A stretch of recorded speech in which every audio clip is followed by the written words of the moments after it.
Good morning and welcome to Markets Now. I'm Michelle Rook along with Allison Thompson with the Money Farm, and we're seeing a little strength in the livestock futures. Grains a little bit more mixed this morning, wheat setting back, but a little firmer here in corn and soybeans. And Allison, I want to start off with wheat.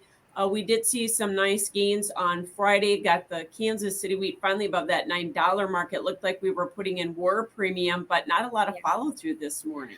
No, we didn't get a whole lot of fresh headlines over the weekend in regards to Russia and Ukraine or any fresh attacks that are really sparking any concern.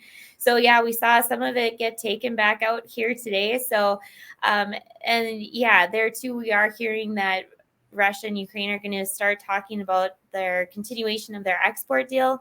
Again, that should come up and expires here on March 19th. So we just got a little over a month left. So that might be starting to take some precedence as well as we move forward. Again, Russia doesn't seem very cooperative and wants to see some changes to see that continue on. So we'll see what happens in the coming weeks, but that might be the next headline to watch out for. You bet. So I talked about the technical closes on Friday. Kansas City finally closing above the $9 mark, making 2-month highs. How encouraged were you by what we saw for some of the technical closes in really all the wheat, including spring wheat on Friday? Yeah, it was a great day, especially for Minneapolis. We've been waiting for that baby to rally for quite a while. So to actually see it go up and get close to some big resistance numbers was really good. Today's pullback obviously warranted when you hit some technical barriers like that. To see a bit of a pullback, not surprising. So hopefully it means that we'll see more to come. Again, there's a lot of risk premium being put into it. So we could definitely see that continue to play out here. But yeah, we still have some orders in above resistance here. I think it's still at play given that we're not pulling back too steeply here this morning.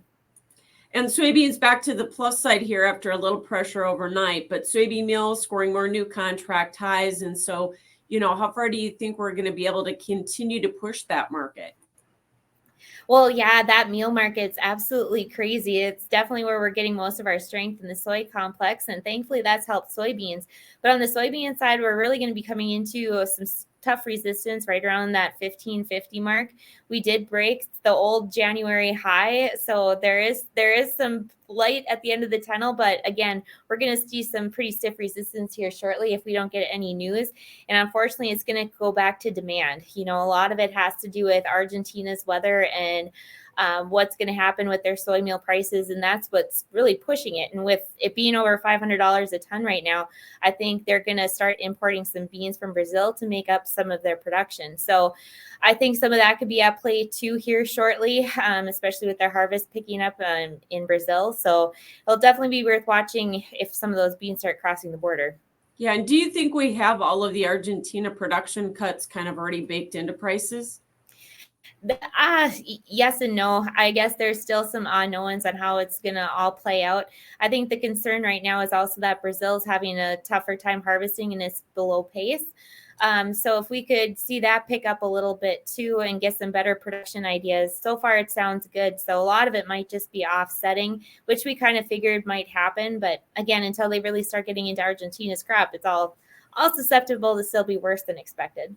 Absolutely. And of course, the slow harvest in northern Brazil also slowing down the second crop safrinha corn planting. And that's something the corn market's going to be kind of starting to watch pretty earnestly, isn't it?